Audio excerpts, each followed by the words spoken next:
Well, hi everyone. Morning to those joining from the UK, and um, a nice winter evening to the rest of us joining from India.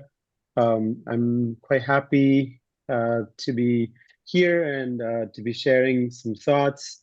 Um, this isn't a formal practiced presentation that I've done before. This is a collection of thought and some thoughts that my friends and family in Debang Valley and I have been talking about for some time uh, in the context of the work that we do and in the context of coexistence.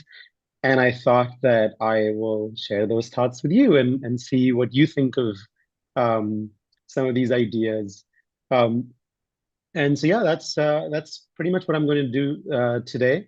I'll be sharing a number of stories, and through the stories, I will offer some reflections, and then also invite you to offer your reflections on some of the stories that I share.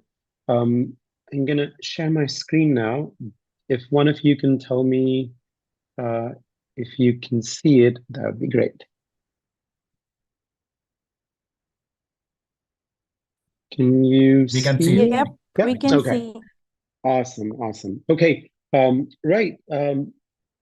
So um, when we, um, I'm a member of the Coexistence Consortium, and it's a word that has really taken off. And I was sharing an article earlier today with some of the other members of the consortium working group about, a particular uh, organization that was very prolific and very proud of their stance on top-down uh, uh, protected area-based conservation. And they released a newsletter today in which they claim that they've been doing coexistence for a long time. So it's a word that's become really, really trendy. But I feel like it's the concept behind the word is not is being explored, and more than the concept, there's a certain philosophy that I believe that underpins coexistence and how it operates, why Interested? coexistence is And needed, that I feel that has not received as this talk by much. Sahil Um, Nijhawan. He has done some work on I, tigers I, initially, Aritra. but then he works on biocultural Re- diversity conservation. Request everyone to mute themselves, please. Hi, Aritra. Thank you. Hey, sorry. Super. That's cool. Um, and So yeah, I feel like through this is a part of a series in which we collectively explore what coexistence philosophically means and all of the different contours of coexistence. Sorry, one second. I'm going to latch the door. All right, back. And usually when we speak of coexistence, these are the kinds of images that are conjured up. This is also the kind of image that comes to mind when we speak of human-wildlife conflict, which was the predominant narrative when speaking about human dimensions of conservation for many, many, many decades. And entire careers, entire organizations have built their reputation and their work on human-wildlife conflict. But quickly we've moved from conflict, we've replaced the word conflict with coexistence, but I feel like a lot of the ways in which we think about it has not fully changed. And that's what I'm hoping to problematize today. But when we look at either coexistence or conflict, this image is from Pilibhit a few weeks ago when a tiger came out into the village and was very calm around lots and lots of people. And this was covered by all Indian newspapers, and there was a lot of chatter in the conservation community, even also about why the tiger was quite, just kind of hanging out on a wall while there were hundreds and hundreds of people all around it. But talk about conflict or coexistence, we think about two large groups of stakeholders. We think about the humans, the people, and they are very diverse. And we think about the wildlife as the next party, which is also very diverse. Now, the diversity in the people in terms of wealth, in terms of culture, in terms of power, in terms of their participation in the lives of animals, in terms of land ownership, in terms of language, in terms of worldviews. Many of the speakers in this series have covered that. A lot of the speakers have also covered how coexistence or conflict changes a lot when you think of the wildlife. Different animals, different species have different kinds of ways of living, and they interact with people differently. Anjali, could you please mute folks on the chat? And just keep an eye out if someone is unmuted. Thank you. And then beyond species, individuals within species have different moods and behaviors and characteristics that makes it very challenging sometimes to live with one particular elephant, but not so challenging to live with other elephants. So they're very diverse, these two stakeholders. But there's another stakeholder that we often don't think about when we talk about conflict or coexistence, and that is a stakeholder that I want to dedicate today's talk to. And it's a stakeholder that is really important and has been present always in the time that I've lived in Debang Valley in Arunachal Pradesh and learned the life there. And it's this group of stakeholders that I will collectively call spirit beings or spirit. And they are a very important reality to life in Arunachal, in Debang Valley, where I am. And spirits have given me the lens to look at human-animal relations. And they're, who are they? What do they do? What kind of role do they play in making people and wildlife live together in Debang Valley is primarily what I'm going to talk about today. And these spirit, the way to understand them is that they are not they're not what in Hindi we call brute. They're not that. They're not what we call God in English. They're not Bhagwan in Hindi. They are spirits. They are not godlike. They are not worshipped. They are very complicated beings who may not present themselves in tangible material forms, but they nonetheless have a very important role to play in negotiating life on a daily basis between people and all other forms of life. Who they are, what they do, I'll talk about that through a series of stories. But I really want to caution against blending the differences between spirit beings and other kinds of godlike or godly entities. So today I'll share 5 stories today. And at the end of those 5 stories, I'll offer some reflections. These stories, all of them come from the area where I've lived for the past 13 years, and I continue to work there, although I'm in Delhi right now. It is Debang Valley, which is the ancestral homeland of the Idumishmi people. My friends and family, some of whom have joined this talk, they might want to say something later because I'm telling stories that they and other people in Debang Valley live. These are all real life stories. These are not what some might call folk tales, but experiences of real people who have trusted me with their stories, and I hope that I shared today with you responsibly. So the Debang Valley, again, like I said, is in Arunachal Pradesh. It's about 13,000 or so square kilometers of the watershed that is drained by River Debang, which is a major tributary of Brahmaputra. Debang Valley is divided into 2 administrative districts. The Debang Valley in the north and the lower part is called the Lower Debang Valley District, but it is the mountains are the undivided homeland of the Idumishmi people. In the Idu language, the word Debang Valley does not exist. It's a non-Idu word. In Idu language, the word is Chituholoni, which is the land of 12 river basins. So now on to the stories, all of which are from Debang Valley. Um, the first story is from a village where I spent quite a bit of time during my PhD, which was between 2013 and 17. Um, and the road arrived in that village in 2002. When the Border Roads Organization was building that road, it was a single lane, tiny road, and they were cutting the mountain and getting to the village, which was one of the last villages in that valley before the border with Tibet in China.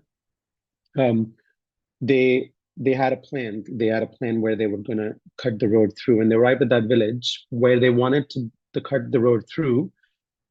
People were not happy with it because it was going to go through a patch of forest which is called Ashana. Now, Asha is a spirit, and in specific parts of the forest, Asha likes to live.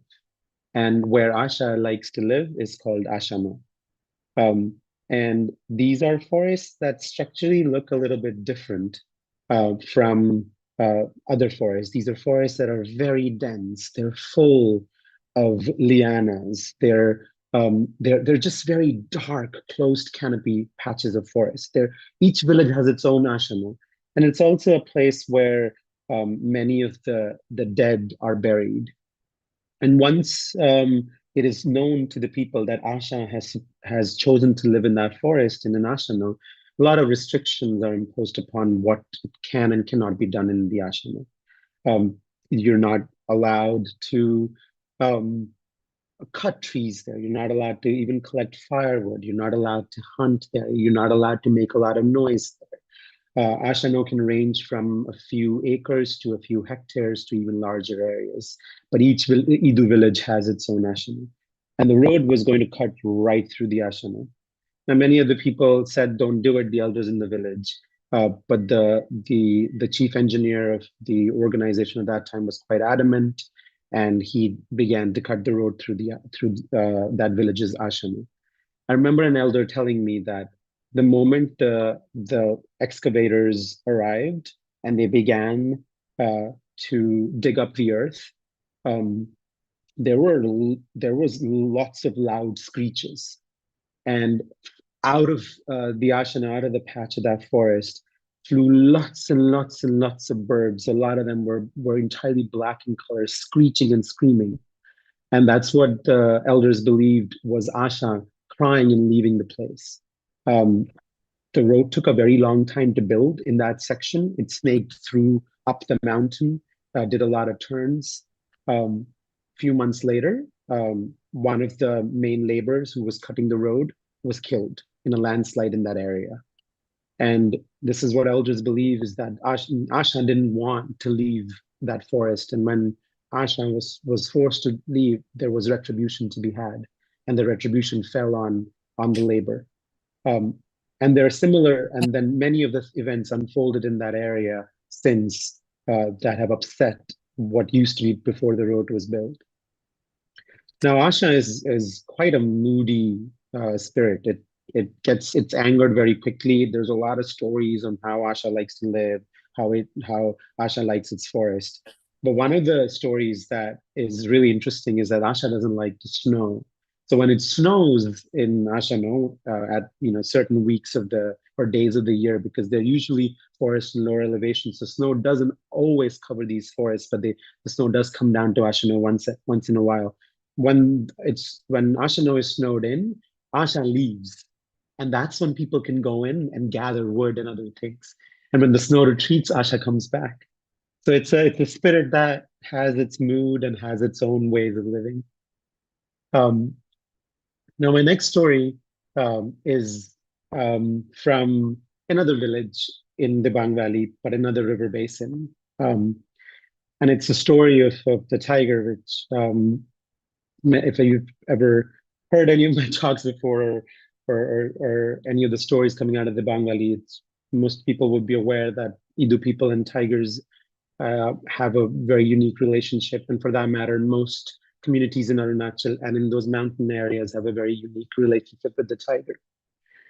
In one of these villages about 9 years ago, so when I was in the thick of my PhD fieldwork, um, there was a tiger that was coming very close to the village and was killing a lot of mithun. Uh, Mithun is a semi-domesticated animal, bovine, that is free-ranging and ranges freely in the mountains of the Debang Valley and across Arunachal, Nagaland, and into Mizoram as well. And the tiger began to kill a lot of mithun. Now, it was a lot of animals that this tiger was taking down. And the Basti folks, the people in the village, were understandably quite upset because mithun, there's a very strong emotional bond that Idu people have with their mithun, but it's also economically a very important source and also ritually a very important animal. So some of them went to the shaman in the Idu language. The word for shaman is Igu. They went to the shaman, saying, talking about this. This is commonly what happens when tigers do come into the village and kill a lot of mithun. People will talk about it all the time. They consult one another, and often will go to a shaman as well. So they asked him to intervene, and he's the shaman who taught me what I know of Idu cosmology. So he agreed to intervene. He did a ritual and began to speak to the spirit master that owns all the wild animals. And the spirit master is called Gono, and he's one of the most powerful spirit, and all the wild animals belong to Gono. In Nabas, in the Igus, the shaman's negotiations or conversations with the spirit, he said that, the village is no place for a tiger. You have your forest and you have your mountains, and you should call your animal back to your mountains. This is the village you gave to man to live in. And Naba, in his conversations, later found that there was indications that this tiger was actually not from the high mountains, that the tiger was from the village. And there was nowhere else for this tiger to go in, because the tiger was born and raised close to the village. So the tiger was of the village too. But in this case, the Naba was very adamant, the shaman was very adamant that this is not possible. For this kind of, if the tiger takes away from humans, this is very difficult. A few weeks later, the tiger died.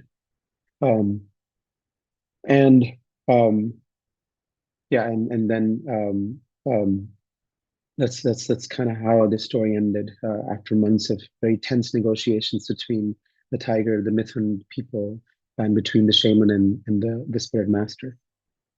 The next story is also about a tiger. And this story unfolded in another village deep into the valley. It's one of the last villages in the Debang Valley where there is still no road to this point. And this is a story of another elder. The word for elders male elders in the Idu language is Naba, so I'll use that word interchangeably with elder. So this Naba went into the high mountains to hunt. When one goes in the high mountains, many, many, many restrictions have to be followed, because the high mountains is where the spirit Gono lives, and that's his area, that's his property, and all of the animals belong to Golo. So when you go into what area that is Golo's and you take from him, you have to follow the ancestral rules that were created when spirits, people, and animals were created. And these ancestral rules apply equally on all kinds of life forms. They may change based on who the life form is. For instance, people will have different rules, spirits will have different rules onto them, and wild animals will have different rules onto them. But rules apply equally, and they are the original principles that were created. So he went hunting, and when he goes hunting, he follows a lot of rules. But those who remain back in the village, his family, his wife, and his children also have to follow a lot of rules. And these taboos, these rituals, these rules kind of tie everyone together. And yet they maintain a form of separation. Um, and many months later, he went, after this incident, he went hunting again in the forest. And there's something very tragic happened. In the forest, he was killed by a tiger. Um, and not only did the tiger kill him, the tiger played with his body. Tigers don't kill people in the Debang Valley very often. There are very, very, very few cases of tigers killing people in the Debang Valley, even though tigers are everywhere. And the way the tiger killed this Naba was also very shocking. The way the tiger killed, and it was very difficult to do the funeral too, the way the body was left. And people were shocked and scared, and it was very ominous. And when the funeral was happening, and the shaman was conducting the funeral, some of the family members asked, why this had happened. And usually, when such deaths happen that are out of normal, they're very serious, and the shamans are able to look into the life of the person and find out possible reasons why this would have happened. And so the shaman said that the shaman asked the family, when in one of the times when this person went hunting in the high mountains, did someone do something in the house that they were not supposed to do? And later it came out that when he was out in the high mountains hunting, someone in the house started to prepare fiber, the thread from a plant, and they were cooking the plant to make it into fiber. And that is a huge taboo, to make it into fiber in a particular color. It's a huge taboo, which was not followed.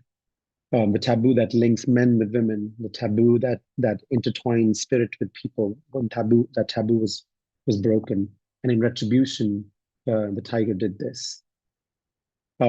It's a very painful story, but it's a story that's a constant reminder of the importance of following ancestral norms. I'll come to the fourth story. Sorry, yeah, that was from the earlier story. I didn't change the slide. Um, the fourth story is from another valley, and this is a valley where a few years ago, a lot of commercial hunting began to happen, and this was it was unnerving to a lot of elders, because hunting is not supposed to be done commercially and in huge numbers according to Idu norms, but a lot of commercial hunting is happening. And another shaman had a dream. In the dream, he saw a jet fighter flying over him. And suddenly, the jet fighter stopped and hovered in the air, and someone emerged from it, a woman dressed in a red sari with very long black hair. And she peeped out of the plane, and began to take pictures of the village from the vantage point. And she then yelled at Naba, who was looking up at the fighter. This was all happening in his dream. And Naba said, "What are you doing here?" And she said, "I am Golo's wife, and I'm trying to find out who has been killing a lot of our animals without taking our permission." A few days later, Naba shared his dream with other people in the village. And some months later, there was news that some of the people who were hunting quite a lot, one of them had a really bad accident. So it was again a communication that happened through in the dreams.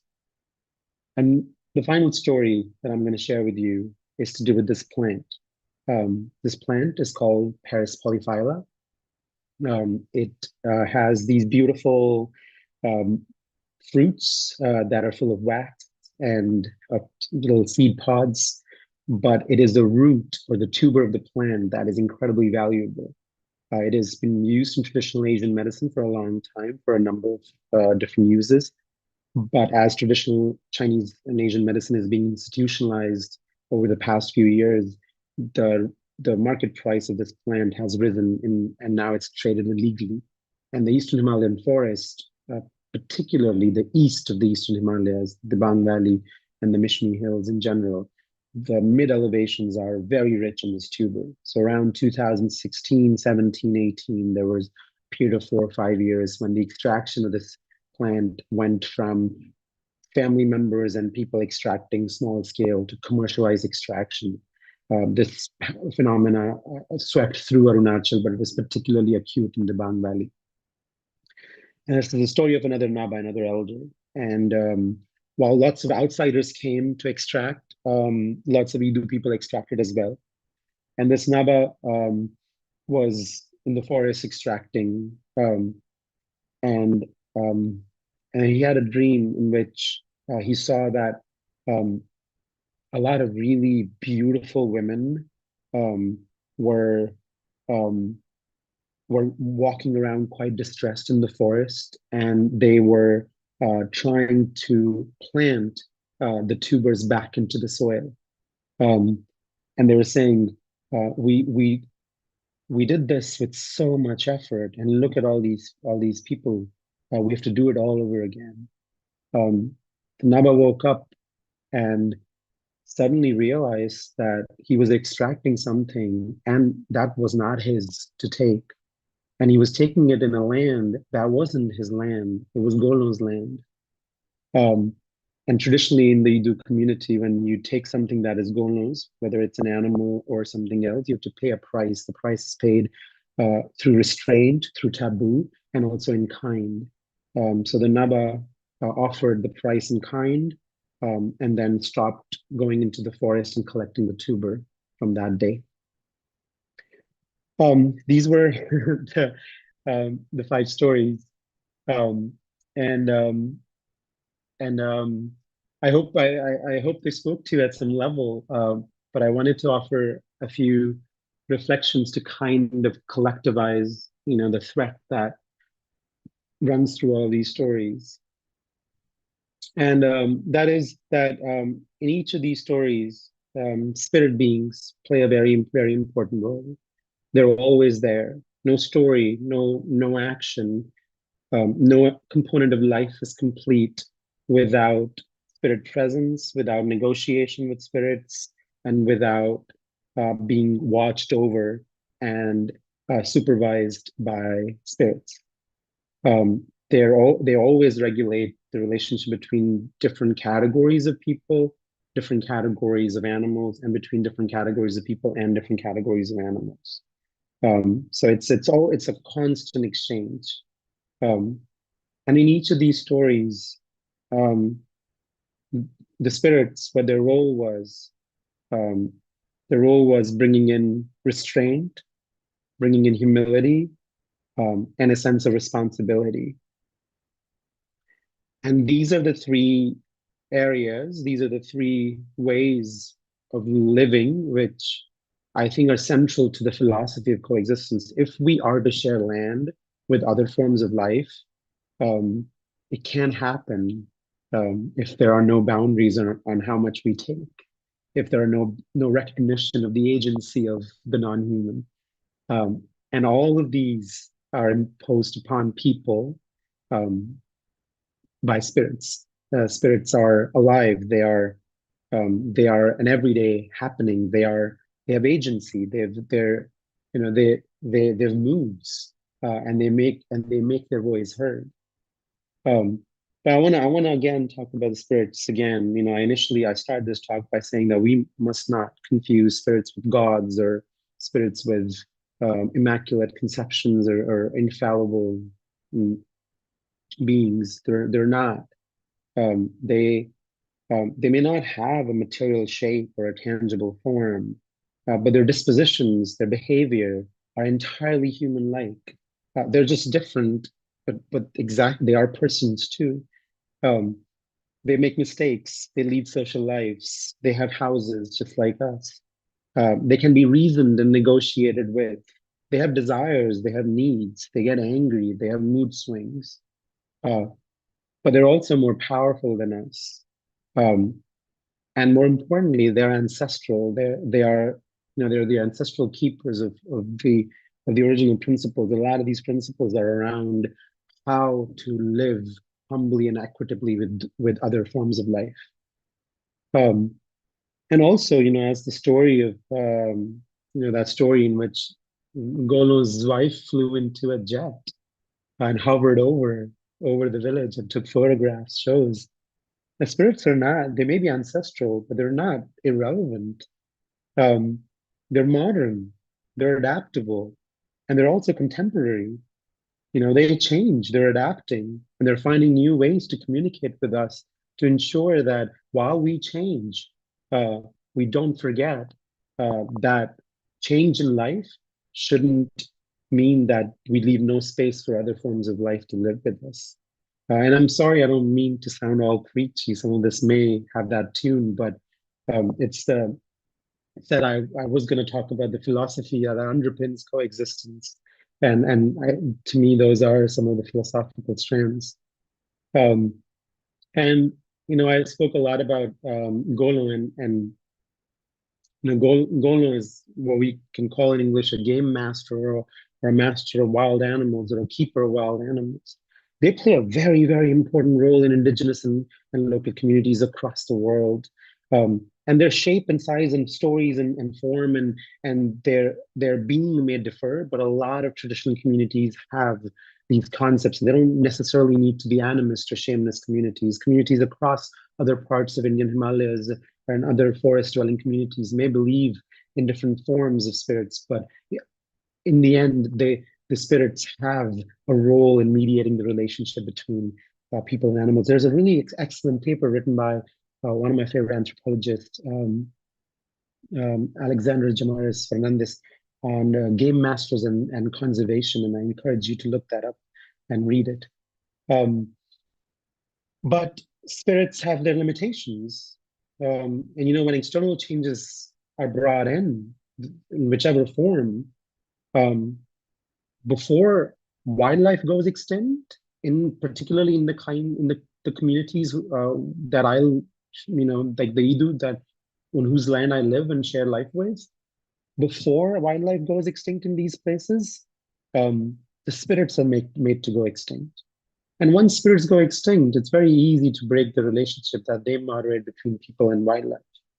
And there are many reasons why spirits are losing relevance. There's whether it's religious change that removes the way people think of self and think of life in general, change of beliefs, change of worldviews. Is infrastructure development like the one you see here? The story of the road. Asha left that village. That forest is now open. Similarly, when you build massive, infrastructure is important. Connectivity is important. No one should argue that some people should have everything while other people should live in constant isolation without any access to, basic human necessities. These are important, but the way they are done needs to be questioned. The method needs to be questioned too. And modern education that is again about standardizing and fitting just one idea of what it means to be wealthy, what it means to be knowledgeable everywhere. And finally, also through creation of protected areas, spirits are only as alive and agentic as the people who live with them. And they are brought to life through constant engagement with land, engagement with forest, engagement with them. But through creation of protected areas, if you distance people, if you prevent people from going into the places and living out the practices that bring spirits to life, spirits go extinct. Uh, and that again is I think a key component of coexistence. Is coexistence operates everywhere, not just in tiny isolated pockets of protected areas. That is not coexistence. Creation of protected areas isn't really coexistence. I would say in this context. Um, And this photo is from wildlife sanctuary in Debang Valley, where it's all of the forces that are impacting at the same time, creating protected areas, not allowing people to go in, removing the kind of moral system of engagement that spirits enforced. But you're bringing in large highways and and and other infrastructures. Um, and so you're removing the old guard, you're allowing easy access, and the new guard that has come in, which is a very weak um, enforcement agency, doesn't really have any teeth. And so how how is how is coexistence, or how are animals and spirits supposed to live in this? I think the winner in this situation is a certain category of humans who continue to accumulate more wealth, accumulate more power. Um, and finally, I'll just end, my time is coming to an end, that coexistence, in these areas, it will be about respecting the diversity, respecting the that coexistence would be about again living less comfortably and making room for all different forms of life, including spirits. Spirits ask for sacrifice. They um, ask for humility, and they make humans more humble because they're more empowered than us. And so I think in the spaces where I continue to live and work, and coexistence is essentially keeping spirits alive. And if we keep them alive and identical, then wildlife will be around. Thank you. Thanks, Sahil. We can now open for question and answers. Please drop your questions in the chat box and we can take it forward from there.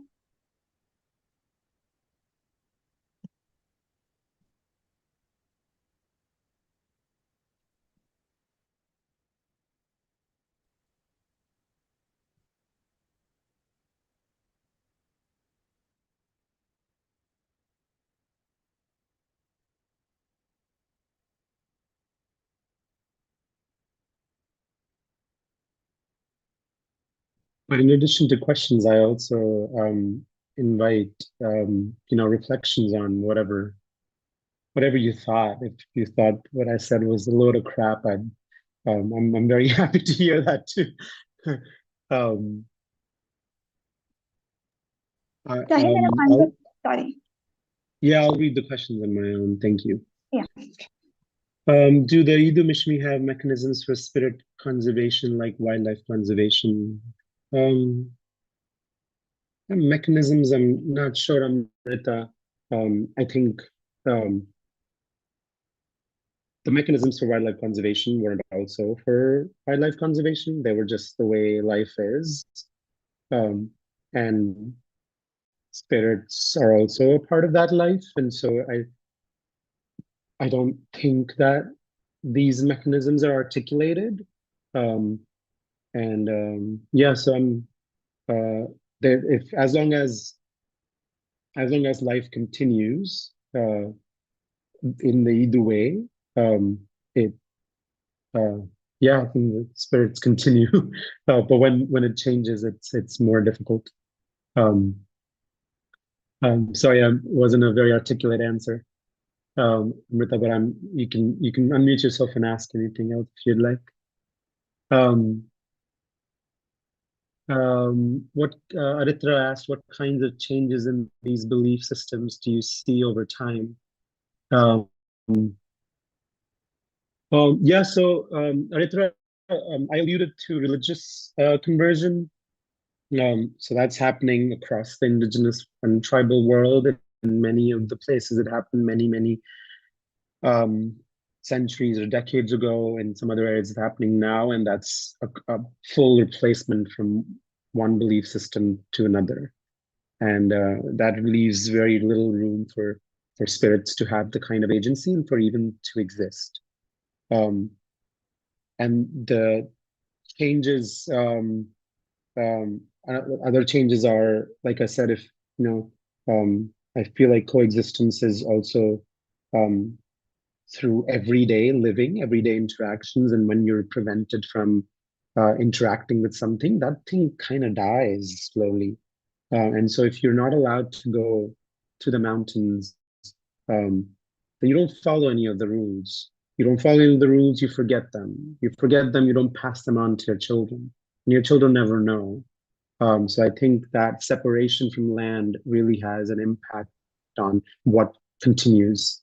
But also massive infrastructure development. If where spirits live, and there are many different, there's many spirits and they all have different areas where they live. If those areas are destroyed, then the beliefs might stay, but the spirits have been dispossessed. So some of these changes, I hope that answers your question. Simon, Samira, who made these wonderful illustrations you showed. This is a group of Idu young people from Debang Valley, and none of them are trained artists, but they are clearly very talented, and they are part of our Debang team's storytelling program. They convert ancestral stories into artwork.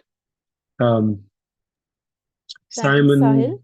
Sorry, yeah, I'll just yeah, interject कि हमारे yeah. जो आज दूसरे जो हमारे join हुए participants जिनको हिंदी में प्रश्न पूछने हो वो भी पूछ सकते हैं. तो हाँ, हम आप हिंदी से भी पूछिए.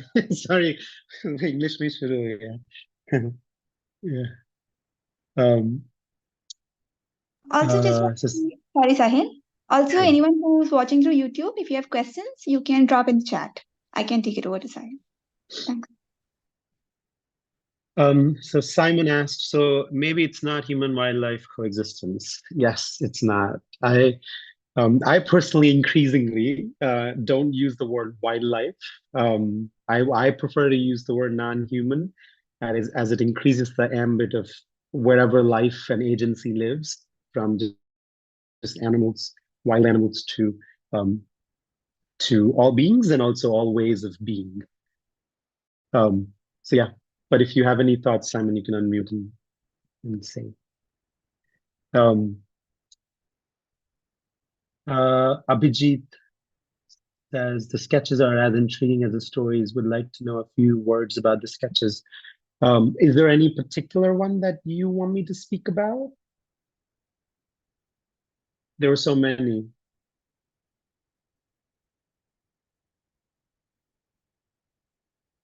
Okay. The last one. Which one was the last one? Let me share my screen again, and you can tell me if this was the last one.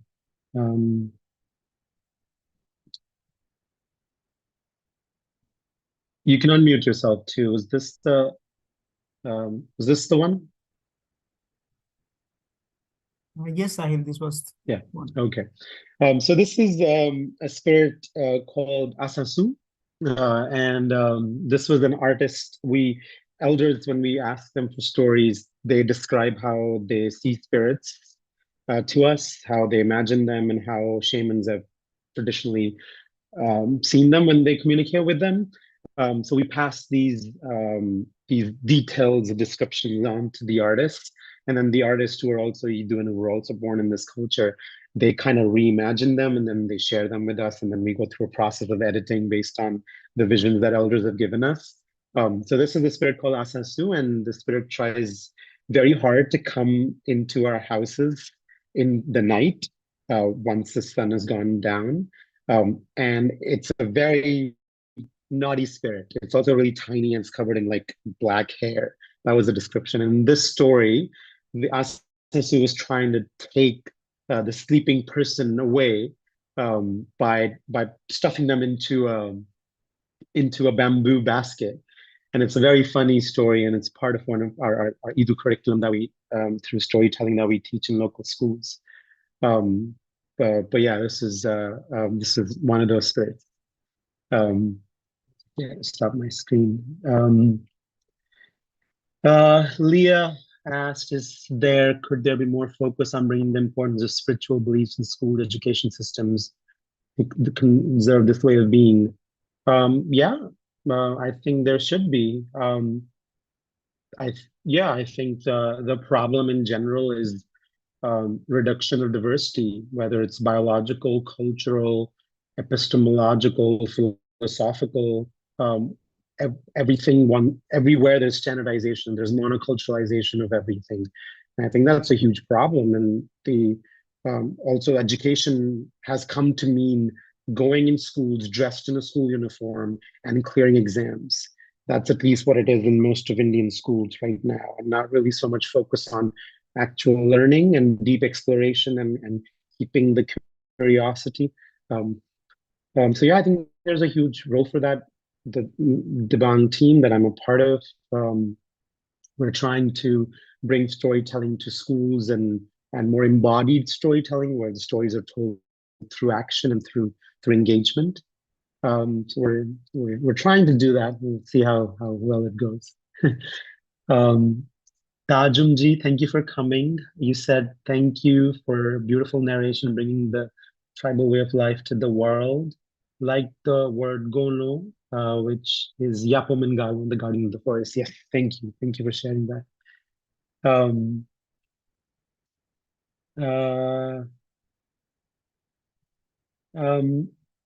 Anantdeep asked, so the spirits leave the places where they're not worshipped anymore due to urbanization, where there is no wildlife left. Does that mean spirits have no place to left?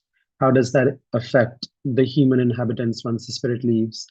So spirits, in this case that I spoke about, Ananddeep, they're not worshipped. They're not gods. They're not Devi Devta, so they're not worshipped. They're engaged with, and they're feared, and they're coexisted and lived with. But your question is a valid one. Yeah, I don't know. I think spirits are a way of life, and we keep them alive as long as we want them to keep them alive. I think spirits resist and protest for some time, and then, like any form of life, they at some point go extinct. We've made so many species go extinct, and it really hasn't really materially impacted us. We, as a species, humans continue to prosper and thrive. Some more than others, but I think there's a huge elasticity where we can keep driving things to extinction through urbanization or through whatever, and we'll still be around.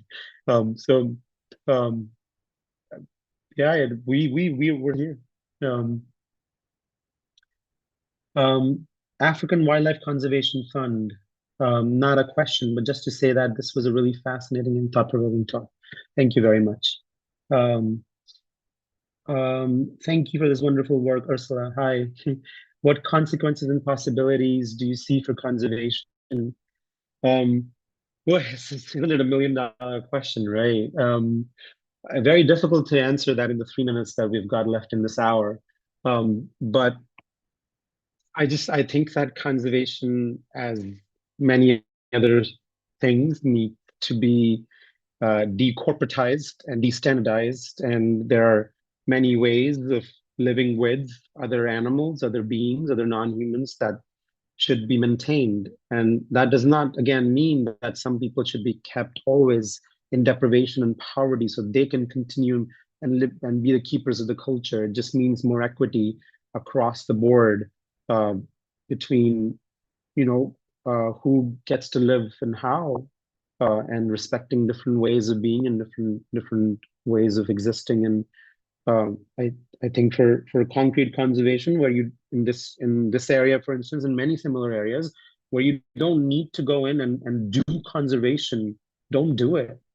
Where you don't need, where it's not your space, where you don't need to, create more protected areas or infrastructure that will benefit someone else somewhere else. Don't do it.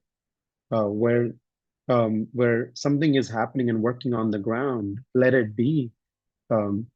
Again, I'm sorry if it's too philosophical a stand and too idealistic a stance, but that's kind of what I believe is where we need to take a step back sometimes. Yeah. Like humans, do spirits and plants disturb this? Like humans, do animals and plants disturb the spirits? Like some invasive species taking over the landscape? Vinay, that's a really interesting question. I'm sure they do. But since not all people can communicate with spirits, we may not know how they're being disturbed, in which ways. I think, in my conversations with several of the elders and particularly shamans, lots of ways in which spirits communicate, and dreams become a medium through which there's a lot of communication across different forms of life. And sometimes, people will tell these stories. So I do think that there are other some invasives would probably trouble spirits, and some animals will trouble the spirits too. But we may not always know that. While some, because like I said, they're adaptable too. Some non-locals or non-invasives may become endemic to the area. So I think it's a very complex landscape and a question that I'm really interested in, but I don't know how to explore that. I don't know how to do ethnography or field work with spirits themselves. That's a human limitation that I have. Anirudh Kumar asked, how do you think such belief systems fit into the ongoing system of wildlife management? I think I've sort of addressed that in Ursula's question before. So I don't think these need to be fit into the ongoing system of wildlife management. I think in many ways, the ongoing system of wildlife management, where it is oppressive and it takes away and standardizes, needs to go. Sorry if that's too radical a stance, but that's what I believe. It works in some places. I'm not saying that it's entirely irrelevant. In certain spaces, it works and it's relevant, but in other places where it's not relevant, we don't need the belief systems don't need to fit into this. That system needs to just not be there. Yeah. Simon, some places I work in Southern Africa, what is important is ancestors. Is that present in your area? These are more personal spiritual relationships. They also regulate behavior towards the natural world. They're not the only spirits. I also believe that where coexistence exists, do not disturb it. And this applies to lands which can be protected in different ways. Thank you, Simon. Different communities, different indigenous groups have different ways of relating to the different present and past life. And in many places, ancestors play a huge amount of role. In the Idu world that I know of, there's some relationship with ancestors, and they do appear, but it's the spirits, ancestors that are kind of spirits, but they don't have an everyday lived presence, and it's also not considered entirely safe for those who have passed on to be present every day. But ancestors are present in different ways because the rules that we follow are ancestral rules. So it varies from community to community, and I understand in many African traditions, ancestors play a huge role. So they do in many South American traditions and certain polar traditions, but in this area, it's slightly different. Sneha, and this is the last question we'll take because we're a couple minutes past the hour. My question is, how can we place these belief systems and people practice them in a broad world where people are driven by profit and all? The work you're doing is great. However, knowledge making as in space has been exclusive. So again, how can we place these stories in the broad scenario? Thank you, Sneha. So I want to say one thing. I shared the story of this land not to say that this needs to be replicated everywhere. I think one of the main philosophies behind coexistence is hyper-local. Like the philosophies are transferable, but the methods should be local and locally relevant. So what is in one place doesn't need to be taken and imposed in another place. That's the problem, not the solution. So I'm not sure how much of this should be taken elsewhere. But if telling of these stories changes the ways in which other people in other parts of the world work, then I think these stories can be shared, but the sharing of that story should be done ethically and with permission from those people who these stories belong to, and to the extent that the owners of the stories are choosing to share them. So there can be mechanisms to do that. There are conferences, and there are, I guess, other ways of doing that, film that reach a lot of audience, but again, they need to be done quite responsibly, and permission needs to be sought before we tell other people's stories. I'm gonna stop, but is that okay, Dhi, Anjali? Yes, sir. Yeah. Thank you Okay. so much. And Dee, can I request you to conclude the session? Yes. Thank you so much, Sahil. I think you've given us a lot to think about, and thank you also for sharing all the stories that you did. I'm sure, has had an impact on the way that a lot of us think, and also for expanding our notion of what coexistence is and who all we coexist with and what is important.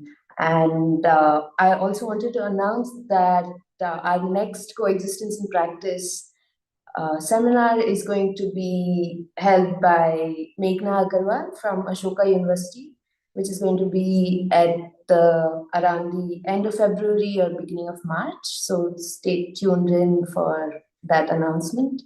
And thanks again. Thanks everyone for coming. Bye-bye. Bye. Bye. Thank you, Sahil.